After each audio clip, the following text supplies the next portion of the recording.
2018 का हमारा गांव था, उस पर सरकार ने मल्लम लगाते हुए सरकार ने उस गांव को भरते हुए 2012 के नियमों के तहत जो सफाई कर्मचारी की भर्ती में बार बार बाधाएं उत्पन्न हो रही थी, जो 2023 में भी हमने बार बार पूर्ववर्ती सरकार से निवेदन किया था कि ये नियम मत डालो, परंतु पूर्ववर्ती सरकार के जो स्वास्थ्य शासन मंत्री थे उन्होंने वाल्मीकि समाज की मांग को नहीं मानते हुए वो नियम डाला, जिसके कारण आज ये दिन देखने को मिला। अगर वो नियम नहीं डाला जाता तो 2012 के नियमों के तहत सफाई कर्मचारी की भर्ती होती, और आज जो भर्ती जो जिसके लिए हम आज लड़ाई लड़ रहे हैं, आज सफाई कर्मचारी उस भर्ती को पूर्ण करके काम पर रहते और नियुक्तियाँ पाते हैं। परंतु इस सरकार ने वाल्मीकि समाज की 2018 की जो गाँव था उस पर मल्लम लगाया। माननीय हमारे जो स्वास्थ्य शासन मंत्री हमारे परिवार के मुखिया माननीय खर्रा साहब ने वाल्मीकि समाज की पीड़ा को समझा, वाल्मीकि समाज के दर्द को समझा। माननीय विधायक कालीचंद जी सर्राफ साहब ने हमारी पीड़ा को समझा, माननीय विधायक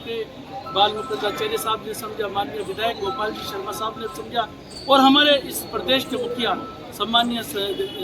भजनलाल जी शर्मा साहब ने वाल्मीकि समाज की मांग को समझता, वाल्मीकि समाज की पीड़ा को समझ करते हुए वाल्मीकि समाज की प्रमुख मांग 2012 के नियमों के तहत वाल्मीकि समाज के लोगों को रोजगार मिले,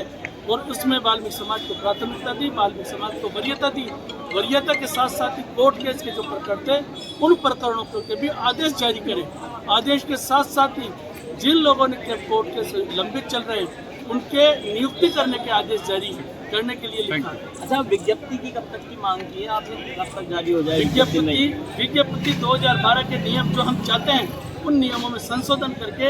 और विज्ञप्ति जारी हो रही है, अतिशीघ्र जारी हो रही है। नहीं होने का कोई प्रश्न ही पैदा नहीं होता। सुनो मेरी बात, आवाज लगाने के बाद संघर्ष किया या नहीं किया एक तरफ है, लेकिन सरकार ने हमारे संघर्ष की एक एक दिन की हाजिरी के लिए निर्णय करके हमको लिखित के अंदर स्थायी कर्मचारी हो, तो यह स्थायी कर्मचारी हो जिसने भी संघर्ष के अंदर भाग लिया है उसकी एक दिन की भी तनख्वाह नहीं काटी,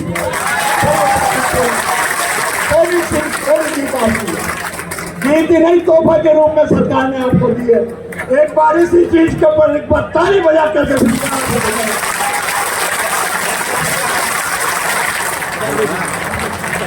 साथियों,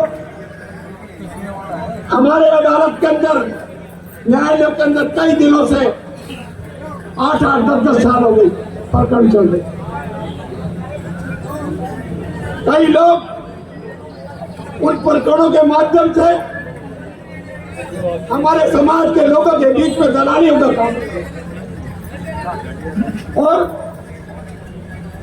समाज के बारे में कुछ उल्टी सीधी भावनाएं पैदा करने का काम कर। लेकिन नंद किशोर जी की आवाज ने उस बात को खत्म करने का काम किया और निष्पक्ष तरीके से सरकार के सामने न्यायालय प्रकरणों के लिए रखा, और सरकार ने उस पर संज्ञान लेते हुए एक कमेटी का गठन किया निष्पक्ष। एक बार फिर कहता हूँ, मंत्री जी बैठे हैं, विधायक बैठे, पूरी सरकार बैठी है, कोई भी किसी को भी न्यायालय के अंदर जिसका विचाराधीन केस चल रहा है,